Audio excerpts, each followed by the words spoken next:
dizer, vendo o quê? Que só o amor é capaz de nos trazer a paz e o progresso.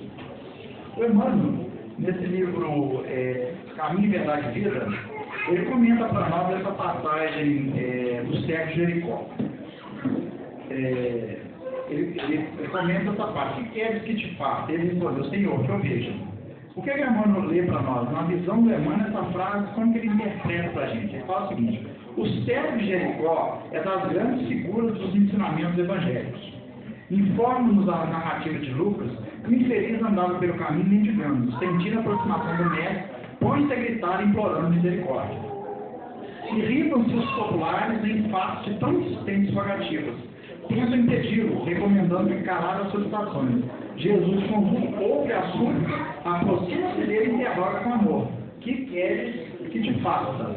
À frente do magnânimo dispensador dos bens divinos, recebendo liberdade tão ampla, o pedinte sincero responde apenas isso: Senhor, que eu veja. O propósito desse cego honesto e humilde devia ser o nosso em todas as circunstâncias da vida. Mergulhados na carne ou fora dela, somos às vezes esse mendigo de Jericó, esmolando as margens da estrada comum. Chama-nos a vida, o trabalho, chama-nos a vida, o trabalho apela para nós, abençoa-nos a luz do conhecimento, mas permanecemos indecisos, sem coragem de marchar para a realização elevada que nos compete atingir. E quando surge a oportunidade de nosso encontro espiritual com Cristo, além de sentirmos que o mundo se volta contra nós, induzimos a indiferença, é muito raro sabermos que existe sensatamente. O mundo, gente, quando você está lá na frente da televisão e tem uma pessoa acusando o outro, né, em alguns programas de fim de tarde, né, que são muito apelativos, e levam você a pensar, né, que um ser humano, que nós deveríamos ter pena de morte no país, que a pessoa deveria ficar presa pro resto da vida, que bandido bom é bandido morto, etc. Esses pensamentos que rondam, né, eles são esse grito do mundo contra nós, nos impedindo de chegar até Jesus.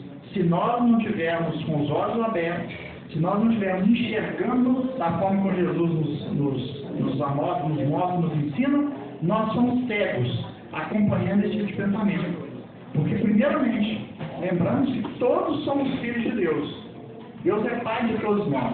E só o amor é capaz de nos levar à felicidade. E o amor é Deus, né? Está lá na primeira carta de João, que ele fala isso, que Deus é amor. Então, onde existe o amor, aí Deus está lá presente. E finalizando, ele fala o seguinte: por isso mesmo, é muito valiosa a recordação do pobrezinho mencionado no versículo de Lucas, porquanto não é preciso comparecermos de argumentos com volumosa bagagem negativa. Basta que peçamos o dom de ver, com a exata compreensão das particularidades da família evolutiva, que o Senhor, portanto, nos faça enxergar todos os fenômenos e situações, pessoas e coisas, com amor e justiça, e possuiremos o necessário à nossa alegria mortal.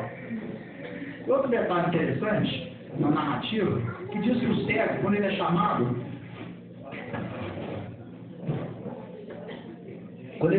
imediatamente ele retira a sua capa e vai ao encontro de Jesus. A capa material de pano, né, ele tirou porque ele precisava caminhar mais rápido, né, para embaraçar as suas pernas. Mas quais são as capas que nós usamos, né? Essas capas, né, que a gente retirou dele, pode ser o nosso egoísmo, nossa vaidade, nosso orgulho, né, pode ser o nosso comodismo. São capas que nós usamos. E para que nós possamos chegar a Jesus, é preciso retirar essas capas de nós. Então, se nós estivermos nesse processo, ainda nas nossas capas da preguiça, esperando que as coisas aconteçam na nossa vida assim, como um milagre, nós não conseguiríamos chegar até Jesus. Nós precisamos nos livrar das capas, para que a gente chegue lá. Essa capa era muito importante para ele, porque essa capa era a autorização formal que ele tinha para pedir esmolas.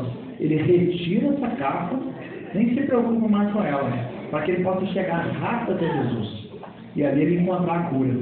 Então nós também temos que fazer esse movimento. Somos chamados. Quando a gente conversa com uma entidade dessa, ela nos fala da paciência, nos fala conter a nossa ansiedade, ela nos fala do amor ao próximo, ela está nos convidando para o trabalho. Será que estamos ouvindo, será que a gente está perdendo a oportunidade de receber? Porque essa aqui é a turma que está nos levando para Jesus, que está nos chamando para o trabalho. Porque trabalhar em benefício do próximo é uma gratificação muito grande que nós recebemos. Porque trabalhar em benefício das pessoas faz com que a gente tenha misericórdia com o próximo. E Jesus era misericordioso. Ele tinha misericórdia daquelas pessoas sofredoras. Pergunte para uma pessoa que trabalha na assistência social, de qualquer instituição, para que se ela não começará a sentir misericórdia pelas pessoas. Porque muitas das vezes, né, a gente não conhece a história de vida de ninguém. Então, nós temos a nossa dificuldade em julgar o próximo é justamente porque nós não conhecemos a vida do próximo. A justiça divina, ela tem os prós e os contras, né, de tudo que a gente faz. Aqui na Terra também, quando você é julgado, né, o juiz coloca de ver os seus... a hora que ele lê toda a investigação que foi feita e tal, tem os atenuantes e os agravantes. Nós também temos atenuantes e agravantes. Só que na minha visão imperfeita, quando eu vejo alguém fazendo uma coisa, eu já julgo. Eu faço o julgamento. Só que eu não conheço detalhes daquela história. Eu não sei o que está ali, né? Então, por isso que dentro da doutrina espírita, a gente trabalha tranquilamente para falar de temas, se eu falar de tema polêmico, não existe tema polêmico dentro da doutrina espírita. Existem espíritas polêmicos, é diferente. A doutrina espírita é clara, límpida, não existe polêmica dentro do espiritismo. Leia as obras de Kardec, Kardec trata de assuntos só tranquilamente, não existe polêmica. Jesus não tem polêmica. Evangelho de Jesus, doutrina espírita, qualquer assunto que a gente conversa sobre ele. Sobre aborto, sobre suicídio, sobre qualquer coisa, que não existe polêmica. Por quê? Porque é colocar Jesus dentro do assunto, acabou o problema. Porque Jesus é misericórdia. Se a gente tiver misericórdia, todas as pessoas que fazem qualquer ato e a gente olha com misericórdia para aquela pessoa, é muito mais fácil a gente lidar com isso, interpretar isso. Não existe margem dentro da doutrina espírita para preconceitos, né? Para julgamento das pessoas, para lutar contra coisas da vida, porque a doutrina é clara. Jesus, porém, que teve? Puseram a mulher adulta perto dele e perguntaram: Senhor, essa mulher foi pega do adultério. O que nós vamos fazer com ela? Vocês não criam polêmica nenhuma. Respondeu de forma tranquila: quem tiver sem pecado, que atire a primeira pedra. Cadê a polêmica disso aí? As pessoas puseram as pedras no chão e foram embora. Eu estava no Evangelho de João, mas eu falo que os mais velhos foram os primeiros a saírem fora. E quando ele fala isso, você fala assim: quem tem mais vivência na Terra, nós que vamos viver mais no planeta, mais erros nós vamos cometer pelas nossas imperfeições. Então, se você faz uma análise de tudo que você já fez na vida, você fala: será que eu tenho condições de julgar alguém? Colocaram as pedras no chão e foram embora. A mulher foi lá, Jesus olhou e falou: cadê aqueles que te condenaram? Foram embora. Eu também não te condeno, vá e não pegue mais. Que polêmica que fez? É lícito pagar imposto ou não? O que tem nessa moeda aí? É César. A César quer César. O que ele falou pra gente? Pagar imposto. Quando você vai fazer pagar imposto, não tem discussão, tem que pagar. Jesus falou: a César é César. Não existe outra forma. Porque tudo aquilo que nós ganhamos nessa vida de forma injusta, ilegal, a justiça do homem pode ser que não nos pegue. Mas nós vamos ter que devolver isso, para a justiça divina vai nos cobrar isso, porque é da vida. Não é possível transitar no mundo justo de Deus cometer injustiça. É impossível. A injustiça quer dizer que na Terra tudo que acontece é justo. A injustiça vem de nós, das nossas imperfeições. A falta de misericórdia, de empatia, a falta de caridade. Isso é injustiça praticada por nós. Mas tudo que acontece, tanto é que Jesus fala: o escândalo admira. Ai de quem, por quem vier esse escândalo. Então, ele deixou claro para nós que no mundo de provas e expiações que nós vivemos, a gente está vendo essas atrocidades, as guerras, os crimes, etc. Como é que pode a gente imaginar que esses espíritos talvez não tenham que se reencontrar com a justiça divina para reparar o mal que está fazendo? Porque do céu interno, o Kardec fala o seguinte: 3 passos a gente precisa dar: arrependimento, expiação e reparação. É interessante que a gente pensa que parou na expiação, não, já paguei pelo que eu fiz nessa vida, ok, está pago, agora vamos reparar o mal que você fez. As pessoas que você deu o prejuízo, você vai ter que retornar com elas para reparar o que você fez. Ah, mas se a pessoa tiver evoluído em outro planeta, aí até já subiu. Você vai reparar isso com outras pessoas, mas nas mesmas circunstâncias daquilo que você fez lá para trás. Porque o próprio Espírito pede isso, nós pedimos isso. Nós pedimos para reparar o mal que nós temos, porque a gente vai começar a desenvolver, crescer moralmente, você não consegue ter paz sabendo que um dia você fez alguma coisa contra uma pessoa, não, eu quero reparar isso. Não é assim quando a gente arrepende? Você faz alguma coisa errada e fala, puxa vida, eu vou procurar fulano de tal, o que eu posso fazer para reparar o que eu fiz? Para a consciência nossa ficar tranquila. Porque o que é umbral? Umbral não é o inferno espírita. Umbral é quando nós desencarnamos e a gente sabia que aquilo que eu fiz estava errado, eu tinha consciência disso e fiz isso mesmo. Aí, a hora que eu desperto o mundo espiritual, na minha mente vem: você fez isso, eu fiz isso, por que eu fiz aquilo, eu fiz isso, eu fiz aquilo. Você entra num processo, você não enxerga mais nada. Tudo vira sombras ao seu redor.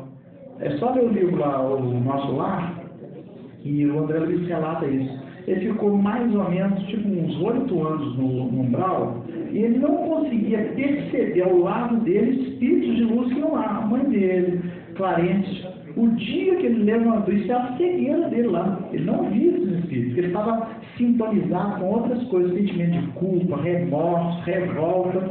No momento em que ele fez uma prece sincera, pedindo a Deus ajuda, aí melhorou a sintonia dele, a cegueira acabou e ele viu do lado dele Clarence, que ia lá todos os dias para ajudar o André Luiz.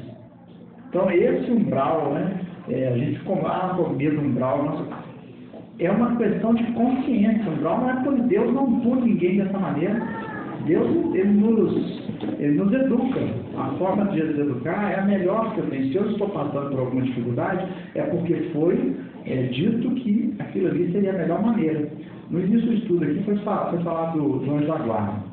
Cada um de nós está aqui sentado, está ligado a um espírito, que a gente chama de nosso guia, espírito protetor, anjo da guarda, não importa. Ele é o analista da nossa encarnação. Eu penso para ganhar na Mega Sena. Aí o pedido chega para ele primeiro. Ele dá uma avaliada, fulano, pedindo para a Mega Sena. Já trabalha, vai jogar uma Mega Sena para ele agora, uma enxada, porque o que foi programado no plano espiritual para essa pessoa, juntamente com ela, juntamente com os seus amigos espirituais, é trabalho. Ela precisa de trabalho. Ela não tem maturidade para isso, porque o anjo da guarda, quando é para nos ajudar, no dia do André Luiz, a gente observa várias situações. O André Luiz vai até um determinado local, sempre trabalhando em dupla, para ajudar alguém. Por quê? Porque aquele espírito que está sendo ajudado pelo André Luiz, alguém lá em cima pediu por ele. O pedido chega na colônia mais próxima e chega nele. É o que a gente faz aqui no centro espírita. Eu vou pedir lá para minha mãe que está doente, etc. Faço um pedido aqui. A espiritualidade pega o endereço e vai lá na casa da minha mãe, porque eu pedi por ela. Mas tem o espírito protetor dela recebeu isso e falou assim, ok, porque ele é o responsável por nós. Por isso que o Kardec sempre fala, peça ao seu espírito protetor. A gente fica substituindo santos pelo Dr. Zé Menezes substituindo santos, meio substitui o santo, cheio substitui o santo, vem substituindo. Podemos pedir a ajuda dos espíritos, não tem problema, porque são espíritos bem. Mas no fundo, quem vai decidir essas coisas é o nosso espírito protetor. Então é ele que a gente recorre, né? Anjo guardião, peço ajuda para que eu tome uma decisão na minha vida que seja mais justa possível. Não é que seja melhor para mim, não. É que seja uma decisão justa, que eu seja justo. Porque se eu tomar uma que é boa para mim, pode ser ruim para outro. E se eu fiz uma coisa boa para mim, mas eu prejudiquei o outro, pronto. Fatura, já gerei uma fatura ali para mim. Então o que eu preciso é de justiça. Aí Jesus, eu quero que eu veja isso, simplesmente eu quero enxergar. Olha que pedido simples desse. Eu não quero ser rico, Senhor. quero simplesmente muito dinheiro, quero ficar. Não, eu quero ver Jesus. Sua fé te curou, ele passou a você ver. Olha só, ver material não. Aí ele passou, tanto ele enxergou, que ele entrou na comitiva de Jesus e foi acompanhar Jesus. Ele acompanhou Jesus, porque a vista dele abriu. Mas abriu nesse sentido, porque viu espiritualmente o que é. Porque quando a gente, à medida que nós vamos encarnando, é como se nós estivéssemos subindo o morro e tendo mais visão do caminho que nós vamos enfrentar. A gente tem uma visão melhor. À medida que a gente evolui, a nossa visão de futuro é melhor. Você não vê que quando a gente está na maturidade, você fala, se eu soubesse, eu não tinha feito o que eu fiz. Naquilo eu não deveria ter feito. Naquela época, se eu tivesse feito isso, era muito melhor para mim. Porque essa visão vai ser que nós teremos da nossa encarnação lá. E aí, quando eu me preparar para a próxima encarnação, eu vou falar, esse caminho eu não vou seguir mais. Porque para mim não foi bom. Eu sofri muito, errei muito, atrapalhei a vida das pessoas. Aí você vem nele. Só que aquele caminho, aquele largo e florido, né? Ele é atrativo demais, né? Coisas boas e tal, você quer ir nele. Ele não segue lá na frente, vai ter um abismo nele. O Jesus propôs para nós um caminho estreito. É mais difícil, mas ele é mais seguro. Que esse você vai com segurança e vai atingir o que você está querendo. Né? E a vida tem feito isso conosco, né? Ela vai nos oferecendo facilidades. Né? Não precisa trabalhar, senta na frente do computador e não põe a mão em nada. Não faz isso. A vida vai te oferecendo aquilo, vai te afastando do trabalho. Porque o trabalho, ele nos educa. Né? Ele não tem só o papel de nos dar o alimento, o salário para eu comprar e pagar minhas contas.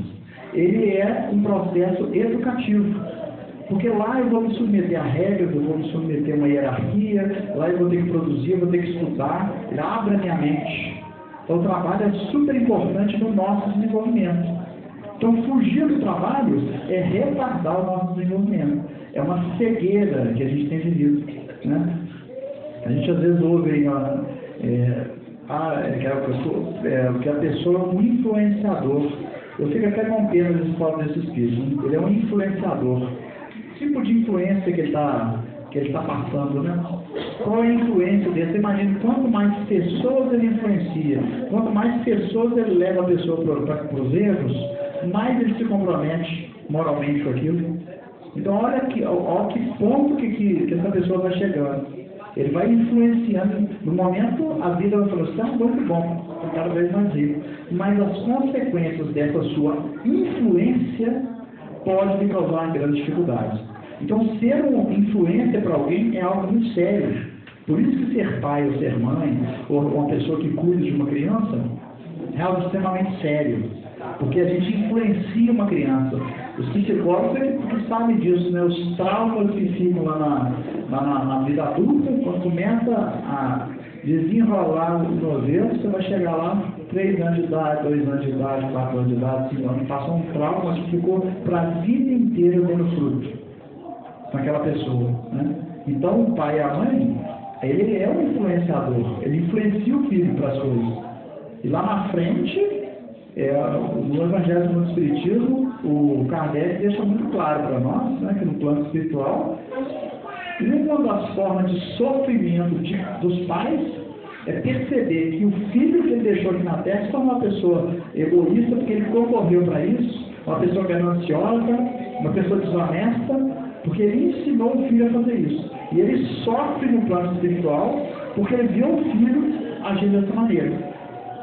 Então isso para nós é um alerta. A doutrina espírita traz para nós uma luz nova na nossa vida, para a gente encarar a vida de uma forma mais segura, sabendo que nós voltaremos aqui. Né?